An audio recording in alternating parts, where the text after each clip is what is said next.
Dan jangan lupa untuk subscribe YouTube channel Metro TV News dan juga nyalakan notifikasinya.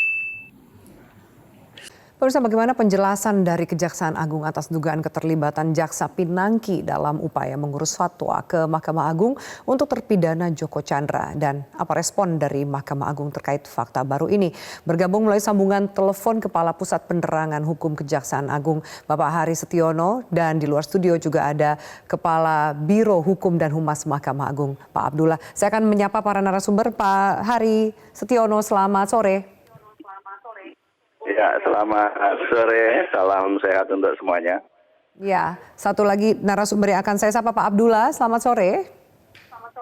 Selamat sore, Assalamualaikum warahmatullahi wabarakatuh. Waalaikumsalam warahmatullahi wabarakatuh. Baik, terima kasih Bapak-Bapak sudah bergabung dalam diskusi ini. Saya akan tanya pertama tentu ke Pak Hari. Pak Hari, untuk mendapat kejelasan semua pihak, dari mana Kejaksaan Agung mendapatkan fakta baru atau mungkin pengakuan barang bukti baru bahwa dugaan terpidana Joko Chandra menyuap Jaksa Pinangki untuk mengurus fatwa ke MA. Apa dasar dari keterangan ini? Ya, pada mulanya perkara ini kan berkembang terkait adanya permohonan PK yang diajukan oleh terpidana.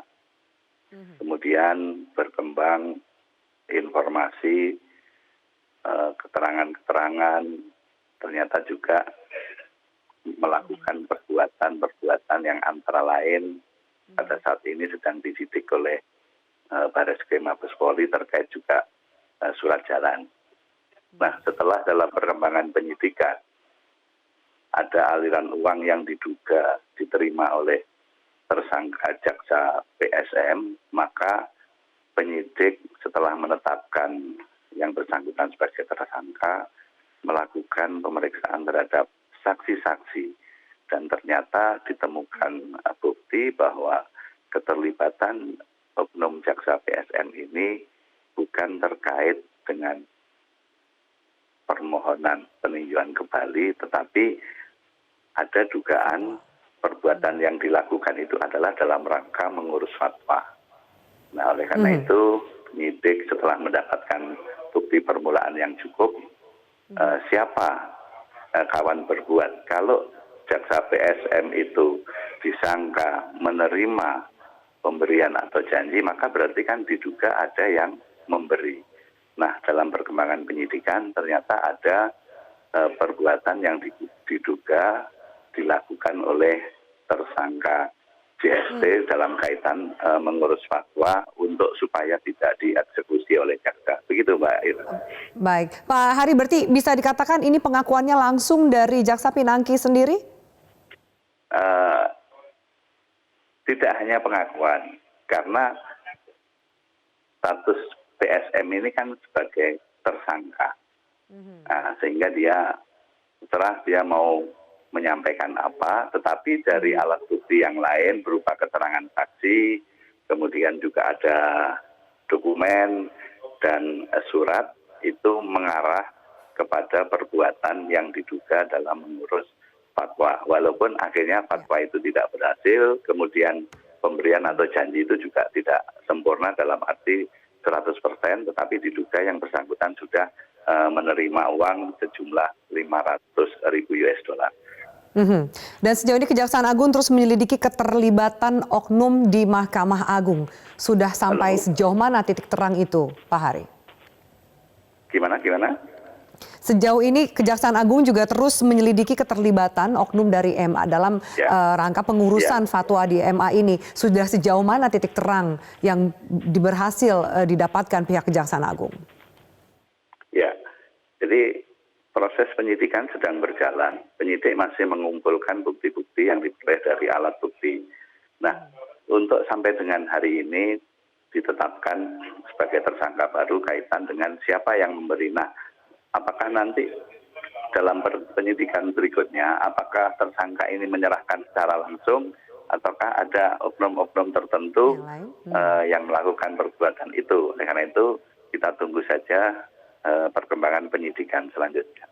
Baik, langsung akan saya minta tanggapan dari juru bicara Mahkamah Agung Pak Abdullah. Bagaimana Anda tanggapan dari MA sendiri mendengar penjelasan dari pihak Kejaksaan Agung yang juga tadi sama-sama kita dengarkan penjelasan dari Pak Hari Setiono, Pak Abdullah? terima kasih. Pada dasarnya Mahkamah Agung itu tetap menghormati proses hukum yang sedang berjalan. Apalagi ini proses penyidikan dan pengumpulan alat bukti yang digunakan untuk membuktikan tindak pidana yang dilakukan oleh terdakwa di persidangan nanti. Tentunya Mahkamah Agung tidak akan berikan komentar apapun tentang proses yang sedang berjalan ini, hanya menghormati saja. Seperti begitu, Mbak. Pak Abdullah, saya kutip statement dari Jubir MA, Andi Samsan Nganroy, mengatakan bahwa MA membantah ada pengajuan fatwa dari Joko Chandra. Jadi sejauh ini sudah dilakukan pemeriksaan, tidak ada permintaan fatwa soal Joko Chandra hingga saat ini. Apakah itu betul? Ya kalau memang juru bicara sudah mengatakan membantah itu berarti ya betul seperti itu. Jadi kita tidak bisa menambah dan mengurangi pernyataan juru bicara Mahkamah Agung. Ya. Kalau dari bantah ya berarti tidak, kan begitu. Tapi ada temuan dari Kejaksaan Agung yang mengatakan berbeda. Bagaimana Anda menjelaskan? Mungkin ada missing link dari dua statement dari dua lembaga ini. Berbeda itu kan masalah proses penyidikan yang ditemukan oleh penyidik. Tentunya harus kita hormati proses penyidikan itu.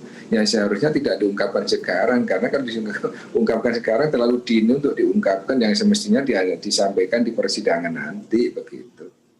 Oke, dianggap terlalu dini untuk disampaikan hari ini seperti itu. Baik, saya minta tanggapan dari Pak Haristiono, tapi usai jeda Pak, kita harus break dulu, kita lanjutkan sesaat lagi.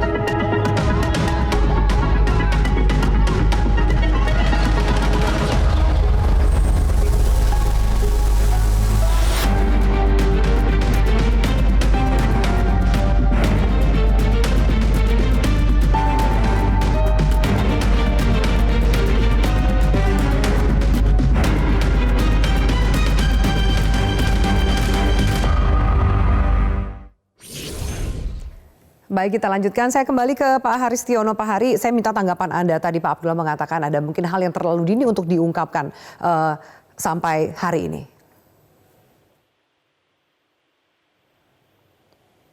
Pak Hari?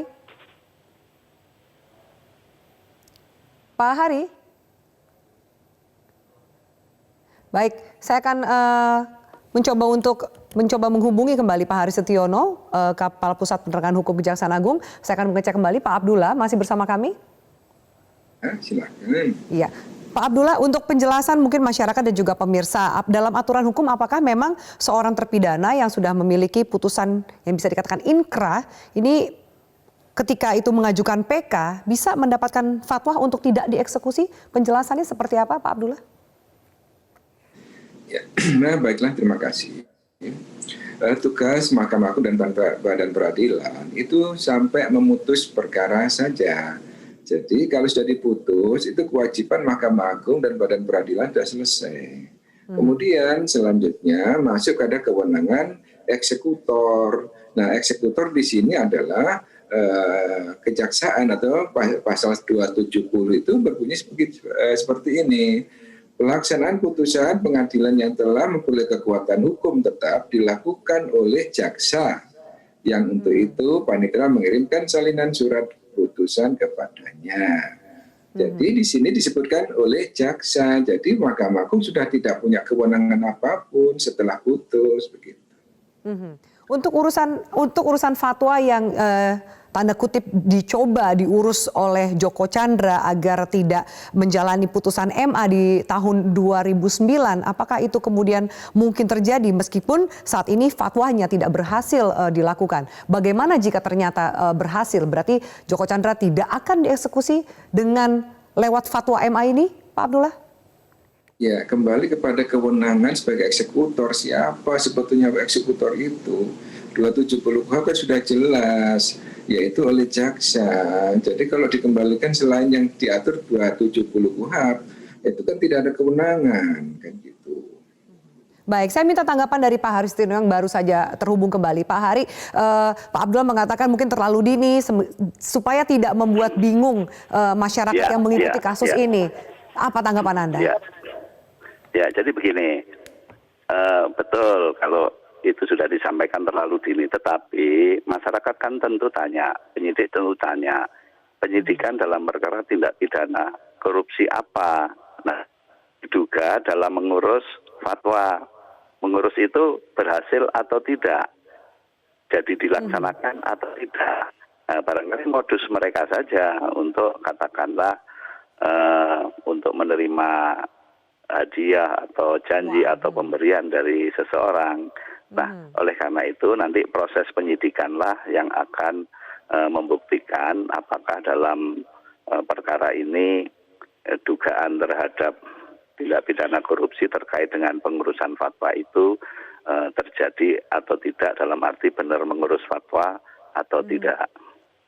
Pak Hari, pertanyaan terakhir sebelum pertanyaan terakhir Pak Hari, bahwa kita tahu hari ini Pinangki juga tidak jadi diperiksa, menolak untuk diperiksa, sempat kemudian tersebar ada tanda kutip kekuatan besar di belakang Pinangki. Bagaimana Anda menjelaskan ini? Karena tidak ada goodwill dari Pinangki untuk membuka kasus ini sebesar-besarnya.